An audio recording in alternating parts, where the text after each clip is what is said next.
دا ورو سوال کړی دی چې چاوي چې حدیث کې داسې راځي چې آخره زمانه کې به فحاشي عامه شي، نو هلکان به د هلکانو نه شهوت پوره کوي، جنکۍ د جنکو نه، او بیا به د ماشومانانو سره بدکاریانې کېږي، او بیا به د زناورو سره کېږي. دې څه حدیث شته؟ الجواب دې طریقه باندې او داسې الفاظو باندې حدیث دا نشته. خو دا یاده کوي چې په صحیح حدیثونو کې دا خبره راغلې ده چې د قیامت ته نږدې کېدو یوه نښه دا ده چې فحاشي به د خلکو په منځ کې عامه شي، او اکثر نښې د قیامت دا راښکاره شوي دي، وړې نښې. او که څوک علم ډېرول غواړي، چې څوک علم ډېرول غواړي، نو دا ما تفصیلا بیان کړي دي، یوه نښه ښه د تفصیل سره اوږده سلسله کې ما بیان کړي د قیامت علامات. نو په هغې کومې وړې نښې چې دي نو هغې باره کې سوچ وکړي هغه اکثر ښکاره شوي دي. یو نښه دا ده، او حدیث دی په صحیح بخاري صحیح مسلم کې رسول صلی الله علیه وسلم وایي ان من اشراط الساعه، د قیامت په نښو کې بعض نښې دا دي ان یرفع العلم، چې دیني علم به د خلکو نه کم شي، ویثبت الجهل، او جهل او جهالت به عام شي، ویشرب الخمر، او شراب به ډېر څښل کېږي، ویظهر الزنا، او زنا به راښکاره شي، عامه به شي. نو زنا فحاشي ده که نه؟ زنا فحاشي ده که نه ده؟ ها بل واوره حدیث، دا حدیث ده ابو مالک الاشعری رضی الله عنه وی رسول صلی الله علیه وسلم دا خبره کړې ده په صحیح بخاري کې ده، ليكونن من امتي اقوام يستحلون الحر والحرير والخمر والمعازف. زما په دې امت کې به په آخري وخت کې داسې خلک پیدا شي چې هغوی به حلال کی د ځان دپاره الحره زنا ته وایي، فحاشۍ ته، والحریر او نارینه به د ریخمو کپړې اچي، والخمر والمعازف او شراب او د ټنګ ټکور سامان به خلک ځان دپاره حلال کی. نو چې زنا عامه شي، ورسره شراب عام شي، او د ټنګ ټکور آلات عام شي، دا څه دي؟ فحاشي ده که هسې دا نښه به ښکاره شوي که نه وایي؟ دا نښه ښکاره ده، او داسې ښکاره ده لکه څنګه چې نور هغه لیدی کېږي، او د نور دا رڼا د چا نه پټه پناه نه ده چې فحاشي په کومه مرتبه کې ده. ما ته یو کس دا ووایي چې ته په دې ټکنالوژۍ باندې رد کړې، په دې موبایل او په انټرنیټو. ما هغه ته ما خو چې ته په دې رد نه دی کړی. تاسو زما نه څه اورېدلي؟ ما چې ته په ټکنالوژۍ په انټرنیټ په دې رد کړی، نو ما څه ویلي؟ په غلط استعمال رد شوی دی. ټکنالوژۍ نه بغیر خو ژوند نه دی، زه یې پخپله مې استعمالو، بلکې موږ وایو مسلمانانو د محسوسو ځان تکړه کوي، مخکې شي د دې یهودو نصاراو نه د ټکنالوژۍ استعمال کوي، ځان پرې پوهه کوي، د قوم خدمت وکوي، د دین خدمت وکوي، د ملک خدمت وکوي، د ژبې او د علاقې خدمت وکوي. خو دا خو راته نشي ویلی چې ځان پکې تکړه که فحاشۍ له زور ورکړه. رد په فحاشۍ دی، رد په ټکنالوژۍ نه دی. لکه اوس یو سړی دی قلم او پاڼه ورسره ده او غلط څه لیکي، او ما پرې رد وکړو چې دا لیکل دی غلط، بل تا خو په قلم رد وکړو. موږ په قلم رد نه دی کړی، څه چې په هغه قلم لیکلی شي په هغې م رد وکړو چې دغه صحیح نه و. ټکنالوژي خو نن سبا موبایل د هر چا جیب کې دی، هغه رسېدلی دی هر ځای ته، انټرنیټ دا نور شي او هر څه. موږ رد په ګن بلا باندې کوو چې دا عامه شوې ده. او فحاشي لکه اوس یو سړی وایي چې رسول صلی خو چې زنا به عامه شي، نو زه راته وایم چې او زنا هم ډېره حده پورې عامه شوې ده. او یو بله خبره یاده کړئ، زنا صرف دې پورې نه ده چې یو عورت د عورت سره استعمالېږي او لګي. رسول صلی الله علیه وسلم وایي سترګې هم زنا کوي، جبه هم زنا کوي، لاس هم زنا کوي، خپې هم زنا کوي، دا هم په زنا کې راځي. نو دا فحاشي کته وایي دا زنا نه ده؟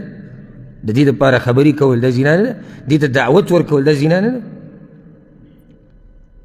خو بس هسې دا وینم سړی چې په دې نیت کښېني که نه. ځکه زه بل ورځ د علماو مجلس و په هغې کې څه خبرې روانې وي، نو هغوی ته ما دا ووایي، ما په دې مولیانو کې اکثر دا مسله وي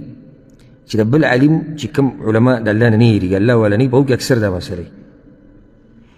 چې د کوم عالم بیان واوري نو د اول سر نه په دې نیت اوري زه به دې کې غلطي راوباسم نو که ده ته څه میلاو هم نه شي خو دی به سره وباسي ځکه چې ناس په دې نیت دی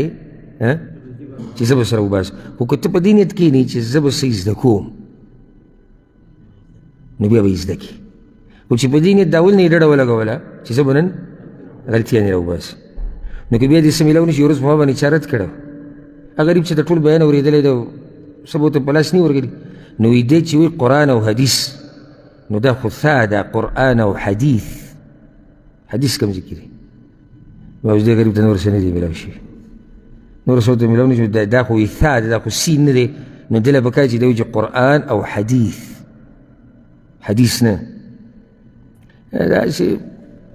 چې دماغو کې ډز وشي هغه بیا به ګډو وډو سر شي الحمدلله موږ خو د ټکنالوژۍ څه یو په دې باب کې مرسته کوونکي وو چې د مؤمنان پرې مخکې لاړ شي خو چې په ښه لار استعمال شي اوس دلته رسول الله وسلم وایي چې د ټنګ ټکور سامان به عام شي خلک به استعمالوي ورته وګوره بعض ورته د پښتنو ثقافت وایي هغه پښتن وي پښتن نه دی یو لګیا وایي هغه پښتن نه دی چې د هغه په بیټک او په حجره کې رباب او منګی نه پروت نو ما په هغه ټیم کې که پښتو ته دې ته وایي چې رباب او منګی نو دغه پښتو خو زه دې دیوال له راچوم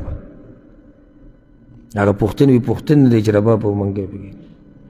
او بعض شاعران چې کله هغه زاړه حالات بیانوي که نه په شاعرۍ کې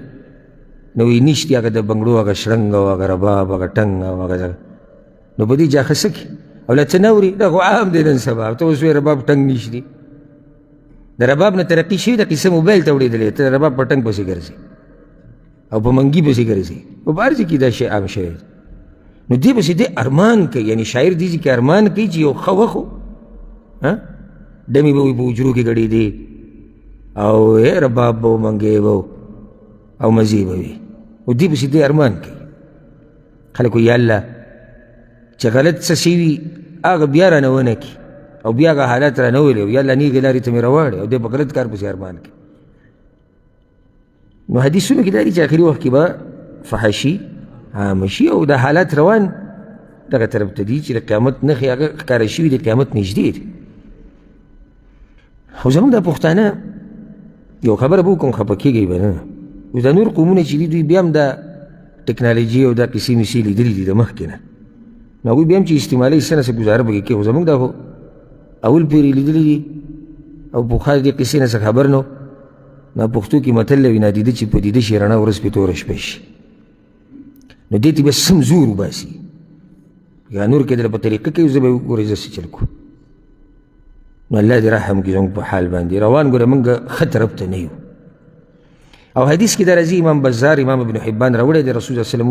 وی لا تقوم الساعه واوره حتى تتسافدوا في الطرق تسافد الحمير قیامت ته نږدې به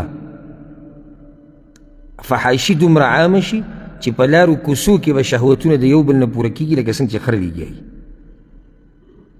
یو حدیث کې داسې راځي امام ابو یعلا راوړی دی رسول الله وسلم والذي نفسي بيده په هغه الله مې د قسم د کم الله په لاس کې چې زما ساه ده لا تفنى هذه الأمة حتى يقوم الرجل إلى المرأة فيفترشها في الطريق قیامت هغه وخت پورې نه راځي چې څو پورې په دې امت کې دا حال نه راغلی غوږ ورته کېده و یو سړی به راولګي یوې ښځې سره به زنا کوي په لاره کې به یې راسملولي د خلکو د تېرېدو په لاره کې فیکون خیارهم یومئذ من یقول لو واريتها وراء هذا الحائط په هغه ورځ به غوره سړی هغی چې ده ته دا ووایي چې یاره دې دیوال نه لږه اخوا به هم دا کار کړی وی داسې حالات به راشي غوره به پکې دا وي ښه چې دوی ته دا نصیحت وکړي چې د دیوال نه شاته دا کار وکړي که دا خو لاره د خلک پرې تېرېږي او ځکه رسول صلی الله علیه وسلم عبدالله بن عباس دا حدیث دی وی تاسو به د پوخانو په لار روانېږئ د یهودو نصاراو په لار به ځئ لیش په لیش سنگل په سنگل گز په گز حتی لو ان احدهم دخل جحر ضب دخلتم که څوک پکې د خادمۍ دې سوړي ته ورننوتو تاسو به هم ورننوځئ پیښې به کوئ د هغوی وحتى لو ان احدهم ضاجع امه بالطريق لفعلتم او که چېرته په هغوی کې څوک راولګي نو د خپلې مور سره یې زنا وکړه په دې امت کې به بس داسې چې دغه چل به کوي پیښې نه دي روانې داسې روانې تپوس یې مه کوه د ډمانو پیښې د فحاشو خلکو پیښې او موبایل راواله ځان ته کېده چې څه کې کوه او ته به هم فیمس شي د هغوی هغه ټکی فیمس ته به هم فیمس شي ته به هم مشهور شي ویې څه پکې خو مشهورېده غواړي اگه ته په فحاشۍ مشهورېږي اگه ته په فسق او فجور اگه ته بې شرمي کې اگه ته مور پلار شرمې اگه ته پښتون شرمې اگه ته قوم شرمې اگه اسلام شرمې مقصد څه دی ځان مشهورول چې زه فیمس شم او ویډیو وچلیږي او نن سبا خو بلا پیسې ګټي او خو دې ته نه ګوري پیسې پکار دي په دې شي نو پیسې میلاویږي نو الله دې رحم وکړي زموږ په حال باندې